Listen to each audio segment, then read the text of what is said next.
change, and everything is changed, nothing can be held on to the degree that you go with a stream, you see, you are still. You're flowing with it. But to the degree you resist the stream, then you notice that the current is rushing past you and fighting you. So swim with it. Go with it. And you're there. You're at rest. And this is, of course, particularly true when it comes to those moments when life really seems to be going to take us away. And the stream of change is going to swallow us completely. The moment of death. And we think, oh, this is it. This is the end. And so at death we withdraw. Say, no, not that. Not yet, please.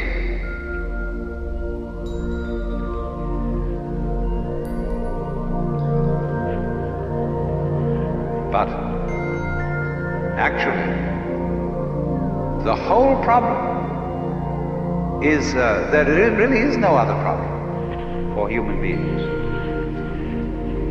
than to go over that waterfall when it comes. Just as you go over any other waterfall. Just as you go on from day to day. Just as you go to sleep at night. Be absolutely willing to die. Now, I'm not preaching. I'm not saying you ought to be willing to die and that you should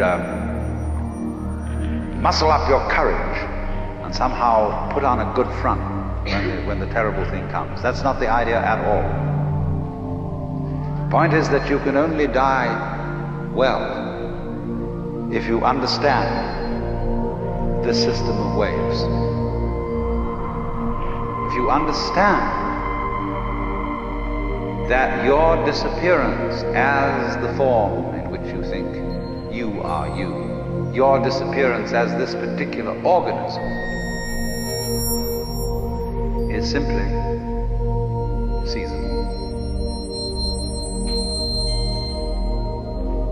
That you are just as much the dark space beyond death as you are the light interval called life. These are just two sides of you. Because you is the total wave. See, you can't have half a wave. Nobody ever saw waves which just had crests. No troughs. So you can't have half a human being who is born but doesn't die. Half a thing. That would be only half a thing. But the propagation of vibrations, and life is vibration, it simply goes on and on, but its cycles are long cycles and short cycles. Space, you see, is not just nothing. If I could magnify my hand to an enormous degree so that you could see all the molecules in it, I don't know how far apart they would be, but it seems to me they would be something like tennis balls in a very, very large space. And you look, when I move my hand like this, and say, for God's sake, look at all those tennis balls. They're all going together. Crazy. And there are no strings tying them together. Isn't that queer? No, but there's space going with them. And space is a function of, or it's an inseparable aspect of, whatever solids are in the space. That is the clue, probably, to what we mean by gravity. We don't know. So in the same way, when those marvelous sandpipers come around here, the little ones, while they're in the air flying, they have one mind. They move all together. When they alight on the mud, they become individuals and they go pecking around for worms or something. But one click of the fingers and all those things are zipped into the air. They don't seem to have a leader, because they don't follow when they turn. They all turn together and go off in another direction. Amazing. They're like the molecules in my hand. So then, you see, here's the principle. When you don't resist change,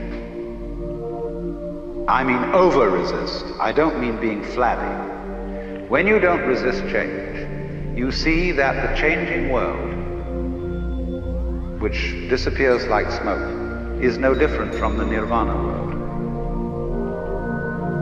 Nirvana, as I said, means breathe out. Let go of the breath. So in the same way, don't resist change. It's all the same principle.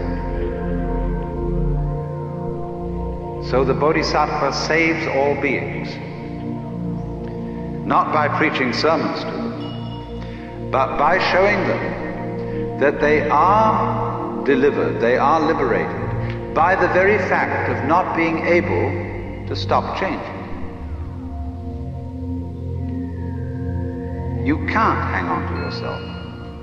You don't have to try not to hang on to yourself. It can't be done, and that is salvation. Memento mori, be mindful of death. Gurdjieff says in one of his books that the most important thing for anyone to realize is that you and every person you see will soon be dead. See, it sounds so gloomy to us because we have devised a culture fundamentally resisting death. From the first standpoint, the worst is going to happen. You're all going to die.